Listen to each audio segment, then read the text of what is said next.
سلام، خوش اومدید. اینجا هندیمن اومدیم با یک ترفند کاربردی دیگه توی خونه. تا به حال براتون پیش اومده که توی خونه سه‌راهی و یا بین راهیتون شارژر و یا لوازم برقی که بهش میزنید به راحتی در میاد و یا گشاد کرده و یا شل شده و دیگه شارژر مثل تصویر که نگاه میکنید خیلی راحت در میاد. لازم نیست برید یه دونه نو بخرید. امروز با من همراه شو که بهت بگم چطور خودت تو خونه درستش کنی. پیچای پشت دستگاه رو باز میکنیم. این الان محافظ برق، بعضیاشون سرایی و بین راهیه به صورت ریلی هستش.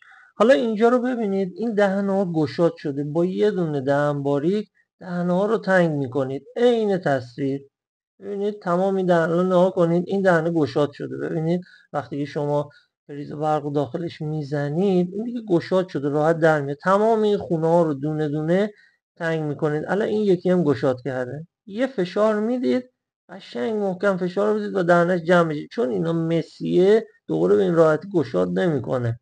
نگاه کنید الان تست کنیم. همون پریزی بودش که گشاد بود. ببینید چه قشنگ سریع کیپ شد، عین روز اول.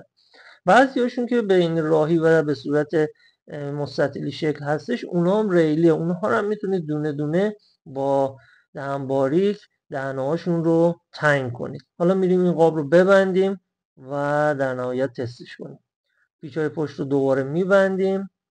این یه ترفند کاربردی و راحت توی خونه که نیازی نیست مجدد برید و یه دونه دیگه سه‌راهی یا چند راهی و محافظ تهیه کنید بخرید. ببینید عین آهنربا چسبید. این خونه دوم که اصلا شل بود، راحت در می اومد، گشاد کرده بود. ببینید خیلی قشنگ میچسبه و به همین راحتی شما میتونید سه‌راهی و یا چند راهی و یا محافظتون رو توی خونه که گشاد شده خودتون تعمیرش کنید. اگر کاربردی بود، اگر خوشت اومد، زنگوله رو بزن، سابسکرایب کن، با من همراه شو. اینجا هندیمنه.